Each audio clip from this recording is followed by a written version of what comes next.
अक्टूबर 2024 में हरियाणा के विधानसभा चुनाव के बाद वकील महमूद प्राचा ने पंजाब और हरियाणा के हाईकोर्ट में एक याचिका दायर करी। उनको चुनाव आयोग से कुछ दस्तावेज चाहिए थे। 9 दिसंबर 2024 को चुनाव आयोग को हाईकोर्ट ने निर्देशित किया कि एक पर्टिकुलर मतदान केंद्र की वीडियोग्राफी, वहां की सुरक्षा टीवी की फुटेज, सीसीटीवी फुटेज और कुछ अन्य दस्तावेज वकील प्राचा को दिए जाएं। लेकिन बजाय वीडियो और दस्तावेज देने के मोदी सरकार और चुनाव आयोग ने मिलकर 20 दिसंबर की शाम को चुनाव संचालन नियम ही बदल दिए। 93(2) सबसेक्शन ए के तहत अब जनता चुनाव संबंधित किसी भी दस्तावेज को, जैसे वो पहले देख सकती थी, नहीं देख सकती है, ना उसका निरीक्षण कर सकती है, ना उसकी समीक्षा कर सकती है। उसके हक से उससे वो हक छीन लिया गया है।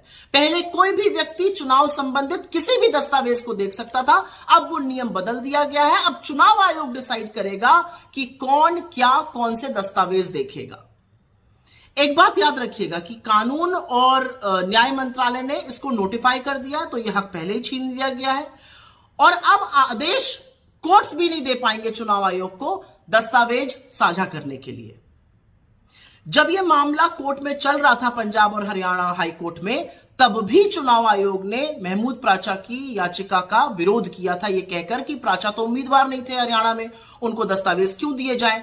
तब प्राचा ने दलील यह दी थी कि उम्मीदवार को आप निःशुल्क दस्तावेज दीजिए और अगर कोई अन्य नागरिक मांगे तो उससे एक निर्धारित शुल्क ले लीजिए, इससे किसी को क्या आपत्ति हो सकती थी। इनफैक्ट कोर्ट ने भी इस दलील को माना और उसको मानकर 6 हफ्ते का वक्त दिया चुनाव आयोग को और 6 हफ्ते के भीतर फॉर्म 17C भाग 1 भाग 2 वीडियोज और दस्तावेज महमूद प्राचा को देने का निर्देश दिया। लेकिन ऐसा नहीं किया चुनाव आयोग ने। चुनाव आयोग ने तो नियम ही बदल दिए। अब इस एक तरफा नियम बदले जाने पर जरूर सवाल खड़े होंगे। सरकार और चुनाव आयोग ने मिलकर जो एक तरफा नियम बदल दिए, क्यों बदल दिए? ऐसा कौन सा दस्तावेज है जिसको छुपाने की कोशिश सरकार और चुनाव आयोग कर रहा है? क्या लोकतंत्र में जनता को अपने चुनाव के संबंधित किसी भी डॉक्यूमेंट को देने का हक नहीं होना चाहिए? तो फिर लोकतंत्र किस बात का? पारदर्शिता से इतना परहेज क्यों है सरकार को और चुनाव आयोग को?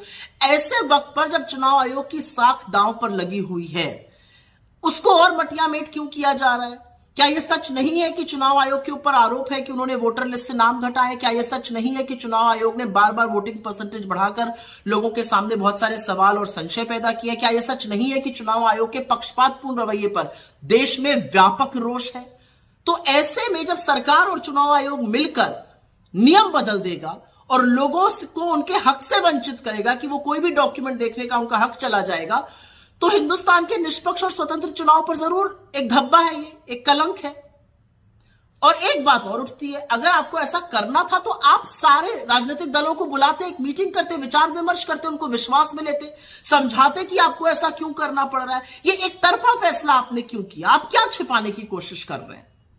क्योंकि एक बात याद रखिएगा, जो भी गुप्त और गोपनीय होता है ना, वो अधिकांश गलत होता है और इसीलिए sunlight is the best disinfectant कहा गया है। पारदर्शिता प्रजातंत्र की पहली शर्त है। उस शर्त का दमन चुनाव आयोग और सरकार क्यों कर रही है और उसका दमन करके हिंदुस्तान के चुनावों पर इतना बड़ा प्रश्न चिन्ह क्यों लगा रही है, यह सवाल तो पूछा जाएगा।